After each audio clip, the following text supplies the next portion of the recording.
عمرك وقفت قدام ربنا وصليت من قلبك وبعدين حسيت ان السما مقفولة ومفيش رد؟ تحس انك لوحدك ومحدش سمعك.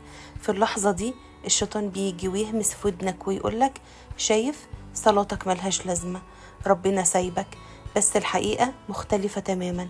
الكتاب بيقول الرب قريب لكل الذين يدعونه، الذين يدعونه بالحق. يعني حتى لو انت مش سامع رد دلوقتي، هو سامعك وبيجهز لك الاستجابة في وقته.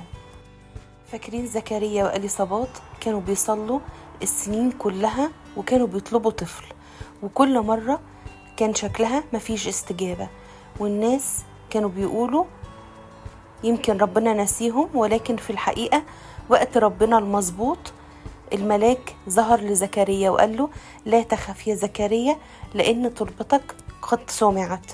يعني كل دمعة نزلت، كل تنهيدة ربنا كان سامعها وبيجمعها، بس كان بيستنى اللحظة اللي فيها المجد أكبر من التوقع. يمكن النهاردة انت اللي واقف قدام ربنا بنفس الإحساس وبتقول يا رب ليه ساكت وليه مش بترد؟ ولكن صدقني سكوت ربنا مش معناها غياب. سكوت ربنا أوقات بيكون تدريب للإيمان واستعداد لمعجزة أكبر من اللي طلبته.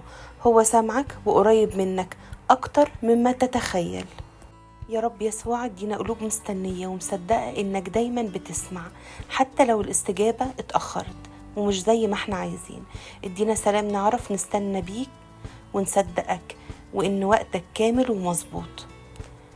لو حسيت بالكلام ده قربك لربنا او قعد لك الامل، شارك الفيديو مع حد يكون محتاج يسمع الرسالة زي دي النهاردة، وسيب تعليق واحكولنا انا كمان محتاج صلاتي تتسمع علشان نعرف احنا مش لوحدنا.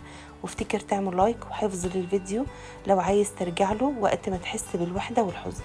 وما تنساش كل مرة تحس ان السما ساكتة افتكر ان ربنا دايما سامع، وكل دمعة نزلت هتتحول لمجموعة من النعم في الوقت الصح.